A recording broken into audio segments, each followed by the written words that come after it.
వస్తుంటే ఈ ప్రభుత్వానికి ఎందుకో గుండెల్లో రైళ్లు పరిగెడుతున్నాయి.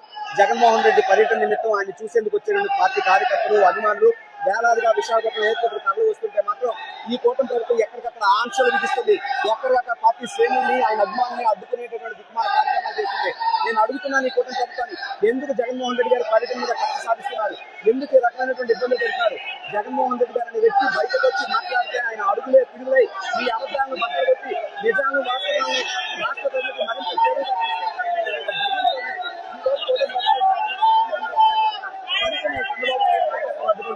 ఎక్కడికక్కడ చూస్తే రోడ్లు మొత్తం బ్లాక్ చేస్తా ఉన్నారు, హైవే బ్లాక్ చేస్తా ఉన్నారు, ఎయిర్పోర్ట్ వచ్చే రూట్లు బ్లాక్ చేస్తా ఉన్నారు. మొత్తం కూడా దిగ్బంధంలో ఒక పద్మవ్యూహాన్ని కనిపిస్తుంది. ఈ రోజు విశాఖపట్నం మొత్తం కూడా జగన్మోహన్ రెడ్డి పర్యటన రూట్ ఏదైతే ఇచ్చారో అంతా కూడా బ్లాక్ చేస్తా ఉన్నారు. నేను అడుగుతున్నా ఈ కూటమి ప్రభుత్వాన్ని, ఎందుకు జగన్మోహన్ రెడ్డి గారు వస్తున్నారంటే ఆయన అభిమానులు, పార్టీ కార్యకర్తలు, ప్రజలు ఆయన చూడడానికి వస్తున్నారు తప్పితే వీరంతా ఏమైనా సంఘ వ్యక్తులు కాదు కదా. జగన్మోహన్ రెడ్డి గారు మేము ఎవరిని రెచ్చగొట్టే తోరంతో మాట్లాడే వ్యక్తులు కాదు కదా. ఎప్పుడు కూడా జగన్మోహన్ రెడ్డి గారు మా అందరికీ క్రమశిక్షణతో, ఓర్పుతో ఉండమని, పద్ధతిగా నడుచుకోమని చెప్తారే తప్పితే ఆ లైన్ క్రాస్ చేసేటువంటి వ్యక్తిత్వాలు ఎవరు వైఎస్ఆర్ కాంగ్రెస్ పార్టీ నాయకులు కాదు. పైపెచ్చి చంద్రబాబు నాయుడు గారు గతంలో ఆయన అంగళ్ళు కానీ పీలర్ దగ్గర కానీ జరిగినటువంటి సంఘటనలు ఎవరు మర్చిపోలేం. వాస్తవానికి ప్రజలు రొచ్చుకొట్టే చంద్రబాబు నాయుడు గారు, సంఘటనలు దుర్ఘటనలు జరిగేలా చేసే చంద్రబాబు నాయుడు గారు తప్ప ఎప్పుడు కూడా వైఎస్ఆర్ కాంగ్రెస్ పార్టీ మీటింగ్ లో కానీ ఏ రకమైనటువంటి దుర్ఘటనలు, అవాంఛనీయ సంఘటనలు జరగలేదు. మరి ఈ రోజు ఎందుకు ఇంత భయపడతారు? సాక్షాత్ ఒక ఎస్పీ గారు వచ్చి ఒక మాజీ ముఖ్యమంత్రి కాంగ్రెస్ 8 వాహనాలు ఉండాలని రూల్ పెట్టడం ఏంటి? ఎంతమంది రావాలని ఆపడం ఏంటి? ఇది మనం ప్రజాస్వామ్యంలో బతుకుతున్నామా, ఇంకెక్కడన్నా బతుకుతున్నామా? నేను అడుగుతున్నా, ఎందుకని మీ నాయకులకైతే ఒక రూలు, జగన్మోహన్ రెడ్డి గారికి అయితే ఒక రూలు ఈ కూటమి ప్రభుత్వం ఎందుకు ఇంప్లిమెంట్ చేస్తుంది?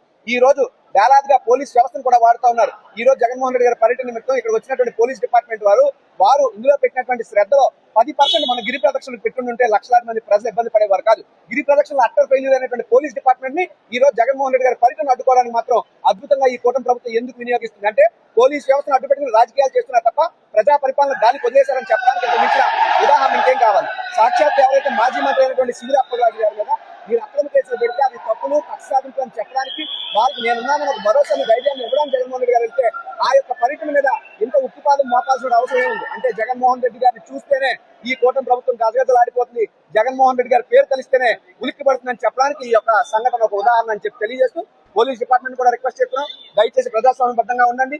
ఎవరో పసుపు పార్టీ నాయకులు చెప్పారని చెప్పి మీరు మీద వేసుకుంటే అది ప్రజాస్వామ్యానికి అంత మంచిది కాదు. పోలీస్ వ్యవస్థ పట్ల మాకు గౌరవం ఉంది, పోలీసులు మేము సహకరిస్తాం, మాకు కూడా పోలీస్ డిపార్ట్మెంట్ సహకరించాలని చెప్పి ఈ సందర్భంగా విజ్ఞప్తి చేస్తున్నాం.